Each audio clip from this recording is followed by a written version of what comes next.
ಈ ಬಗ್ಗೆ ಮಾತನಾಡಲಿಕ್ಕೆ ನ್ಯೂಸ್ ಡೆಸ್ಕಿಂದ ವಿನಾಯಕ್ ನಮ್ಮ ಜೊತೆಲಿದ್ದಾರೆ ದೂರವಾಣಿ ಸಂಪರ್ಕದಲ್ಲಿ. ವಿನಾಯಕ್, ಗಮನಿಸ್ತಾ ಇದ್ವಿ ಪ್ರತಿ ಬಾರಿಯಂತೆ ಕೂಡ ಈ ಬಾರಿಯೂ ದೇಶದಾದ್ಯಂತ ಗೆದ್ದು ಬಾ ಇಂಡಿಯಾ ಘೋಷಣೆ ಮೊಳಗ್ತಾ ಇದೆ. ಗೆದ್ದು ಬಂದೇ ಬರುತ್ತೆ ಅನ್ನುವಂಥ ವಿಶ್ವಾಸ ಭಾರತೀಯರಲ್ಲಿದೆ. ಅದಕ್ಕೂ ಮೊದಲು ಟೀಮ್ ಇಂಡಿಯಾದ ಪ್ಲಸ್ಸು ಮೈನಸ್ಸು, ಟೀಮ್ ಇಂಡಿಯಾ ಯಾವ ಸ್ಥಿತಿಯಲ್ಲಿದೆ ಹೇಳ್ಬೋದಾ, ವಿವರಿಸಬಹುದಾ?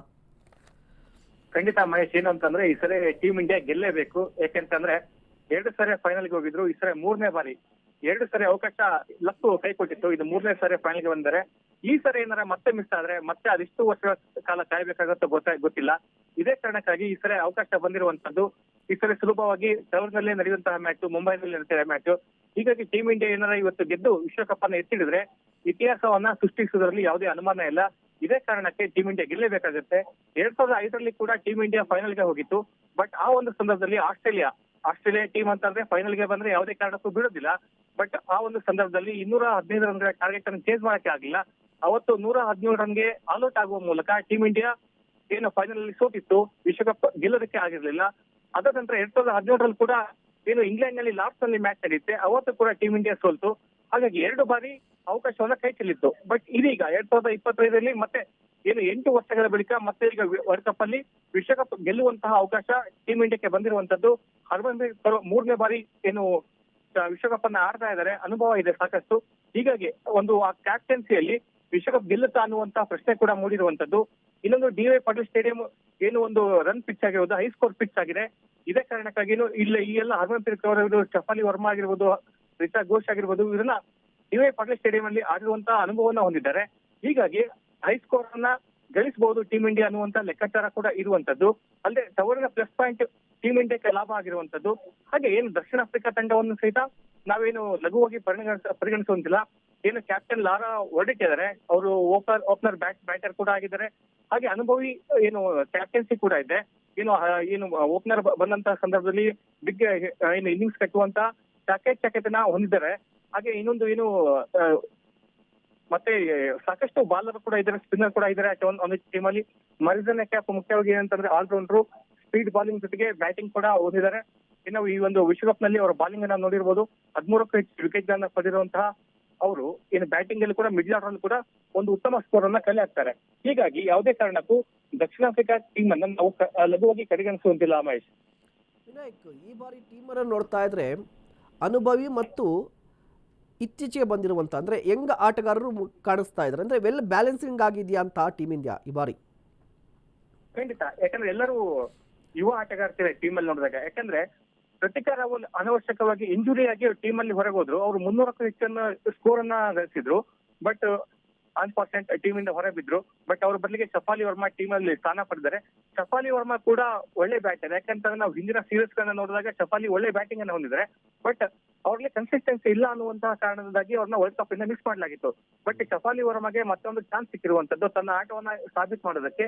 ಹೀಗಾಗಿ ಶಫಾಲಿ ವರ್ಮಾ ಗುಡ್ ಒಂದು ಸ್ಕೋರ್ ಅನ್ನ ಕಲೆ ಹಾಕ್ತಾರೆ ಅನ್ನುವಂತ ನಿರೀಕ್ಷೆ ಕೂಡ ಇಂದು ಇರುವಂತದ್ದು. ಯಾಕಂತಂದ್ರೆ ಆ ಒಂದು ಡಿ.ವೈ. ಪಾಟೀಲ್ ಸ್ಟೇಡಿಯಂ ಅಲ್ಲಿ ಶಫಾಲಿ ವರ್ಮಾ ಅನೇಕ ಏನು ಬಿಗ್ ಸ್ಕೋರ್ ಅನ್ನ ಕಲೆ ಹಾಕಿರುವಂತದ್ದು. ಹೀಗಾಗಿ ಅವ್ರು ಇವತ್ತು ಒಳ್ಳೆ ಬ್ಯಾಟಿಂಗ್ ಅನ್ನ ಆಡಿದ್ರೆ, ಒಳ್ಳೆ ಬಿಗ್ ಇನ್ನಿಂಗ್ಸ್ ಅನ್ನ ಕಟ್ಟಿದ್ರೆ ಟೀಮ್ ಇಂಡಿಯಾ ಅತಿ ಹೆಚ್ಚು ಸ್ಕೋರ್ ಅನ್ನ ಗಳಿಸಬಹುದು ಅನ್ನುವಂತ ಲೆಕ್ಕಾಚಾರ ಕೂಡ ಇದೆ. ಹಾಗೆ ಸ್ಮೃತಿ ಮಂದಾನ ಕೂಡ ಹೈಯೆಸ್ಟ್ ಸ್ಕೋರ್ ಗಳಿಸಿದ್ದಾರೆ ಈ ಒಂದು ಏನು ವರ್ಲ್ಡ್ ಕಪ್ ಅಲ್ಲಿ. ಏನು ಆಡಿರುವಂತಹ ಮ್ಯಾಚ್ 8-9 ಮ್ಯಾಚ್ ಗಳಲ್ಲಿ 389 ರನ್ ಅನ್ನು ಗಳಿಸಿದ್ದಾರೆ. ಹಾಗೆ ಜಮೀಮಾ ರೋಡ್ರಿಗಸ್ ಕೂಡ 268 ರನ್ ಕಲೆ ಹಾಕಿರುವಂತದ್ದು. ಅದ್ರಲ್ಲಿ ಮುಖ್ಯವಾಗಿ ಜಮೀಮಾ ರೋಡ್ರಿಗಸ್ ಒಂದೆರಡು ಮ್ಯಾಚ್ ಗಳಲ್ಲಿ ಸ್ಥಾನ ಕೊಟ್ಟಿದ್ದ. ಅವರ ಆಕ್ರೋಶ ಹೇಗಿತ್ತು ಅನ್ನುವಂಥದ್ದು ಆಸ್ಟ್ರೇಲಿಯಾ ವಿರುದ್ಧ ಪಂದ್ಯದಲ್ಲಿ ನಮ್ಗೆ ಗೊತ್ತಾಗಿದೆ. ಯಾಕಂತಂದ್ರೆ ಅವರ ಕಣ್ಣೀರಿನ ಕಥೆಗಳೇ ಎಲ್ಲವನ್ನ ಹೇಳ್ತಾ ಇತ್ತು. ಅಂದ್ರೆ ಆಕ್ರೋಶ, ನೋವು, ಹತಾಶೆ ಹೇಗಿತ್ತು ಅನ್ನುವಂಥದ್ದನ್ನ ಆ ಒಂದು ಆಸ್ಟ್ರೇಲಿಯಾ ವಿರುದ್ಧದ ಪಂದ್ಯದಲ್ಲಿ ಅವರು ಉತ್ತಮ ಒಂದು ಬ್ಯಾಟಿಂಗ್ ಮಾಡುವ ಮೂಲಕ ಅವರ ಸಾಮರ್ಥ್ಯ ಏನು ಅನ್ನುವಂಥದ್ದನ್ನ ಪ್ರೂವ್ ಮಾಡಿದ್ರು. ಅಲ್ಲೇ ತಾನು ಪ್ರತಿಭಾವಂತ ಆಟಗಾರ್ತಿ ಅನ್ನುವಂಥದ್ದನ್ನು ಸಹಿತ ಸಾಬೀತು ಮಾಡಿದ್ರು.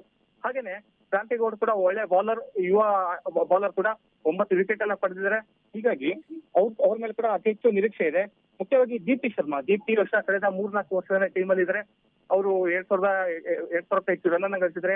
ಹಾಗೆ 150ಕ್ಕಿಂತ ಹೆಚ್ಚು ವಿಕೆಟ್ ಅನ್ನ ಪಡೆದಿದ್ದಾರೆ. ಹಾಗೆ ಈ ಒಂದು ವರ್ಲ್ಡ್ ಕಪ್ ಅಲ್ಲಿ 17 ವಿಕೆಟ್ ಗಳನ್ನ ಪಡೆಯುವಂತಹ ಮೂಲಕ ಹೈಯೆಸ್ಟ್ ವಿಕೆಟ್ ಟೇಕರ್ ರೇಸ್ ಅಲ್ಲಿ ಕೂಡ ಇದ್ದಾರೆ.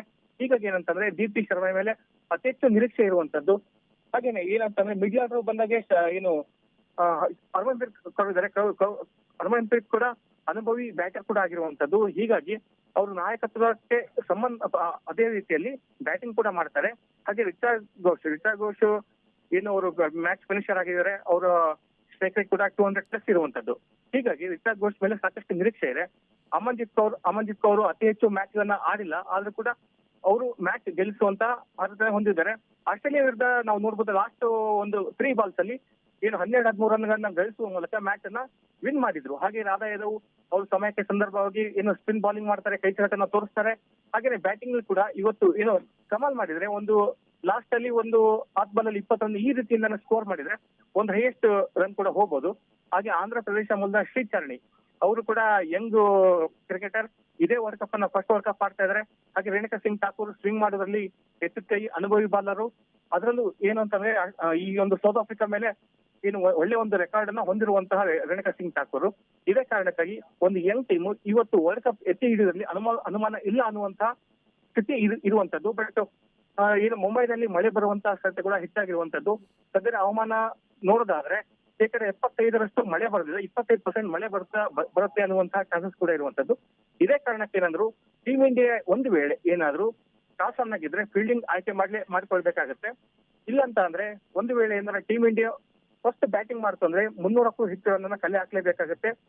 ಒಂದು ವೇಳೆ ಅದಕ್ಕಿಂತ ಬಿಫೋರ್ 300ಕ್ಕಿಂತ ಕಡಿಮೆ ಸ್ಕೋರ್ ಅನ್ನ ಕಲೆ ಹಾಕಿದ್ರೆ ಮಳೆ ಬರುವಂತಹ ಸಾಧ್ಯತೆ ಇರೋದ್ರಿಂದ ಡಕ್ವರ್ಸ್ DLS ನಿಯಮ ಬರುತ್ತೆ. ಆ ಒಂದು ಪರಿಸ್ಥಿತಿಯಲ್ಲಿ ಏನಾಗುತ್ತೆ ಅನ್ನುವಂಥದ್ದನ್ನು ಹೇಳೋದಕ್ಕೆ ಆಗಲ್ಲ ಮಹೇಶ್.